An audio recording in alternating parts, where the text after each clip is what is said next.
மாவட்டம் காட்டூரில் 13ஆம் ஆண்டு சர்வதேச மாற்றுத்திறனாளிகள் தின விழாவில் மாற்றுத்திறனாளிகளின் சாகசங்களை கண்டு வியந்த காவல்துறையினர் கண்ணீர் மல்க பாராட்டு. திருவள்ளூர் மாவட்டம் மீஞ்சூர் அடுத்த காட்டூரில் 13ஆம் ஆண்டு சர்வதேச மாற்றுத்திறனாளிகள் தினம் சமுதாய கூடத்தில் நடைபெற்றது.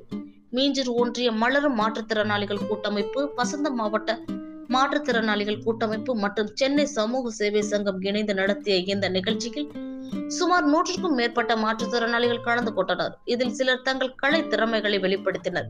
இந்த கலை நிகழ்ச்சிகளை விழாவில் கலந்து கொண்ட திருப்பாலைவனம் காவல்துறை ஆய்வாளர் காளிராஜ், காட்டூர் காவல் உதவி ஆய்வாளர் உமாபதி உள்ளிட்டோர் பார்த்த பின் மனம் நெகிழ்ந்து மாற்றுத்திறனாளிகளை கட்டி அணைத்து ஆறு தழுவி கண்ணீருடன் தங்கள் பாராட்டுகளை தெரிவித்துக் கொண்டனர். நிகழ்ச்சியில் கலந்து கொண்ட ஒன்றிய கவுன்சிலர் சுமித்ரா குமார் மற்றும் செல்வழகி, எர்ணாவூரான் ஆகியோர் மாற்றுத்திறனாளிகளின் வேதனைகளையும் அவர்கள் படும் பாடுகளையும் கண்டு கண் கலங்கினர். மிக நிகழ்ச்சியுடன் நடைபெற்ற இந்த நிகழ்ச்சியில் பங்கேற்ற மாற்றுத்திறனாளிகளுக்கு பரிசு ஊக்கத்தொகைகளும் வழங்கப்பட்டது. வசந்தம் மாவட்ட மாற்றுத்திறனாளிகள் கூட்டமைப்பின் தலைவர் லிவிங்ஸ்டன் தலைமையில் நடைபெற்ற இந்த நிகழ்ச்சியில் திருவள்ளூர், சென்னை, மீஞ்சூர், கும்மிடிப்பூண்டி, பெல்லாபுரம் உள்ளிட்ட பல்வேறு பகுதிகளில் இருந்து மாற்றுத்திறனாளிகள் கலந்து கொண்டனர்.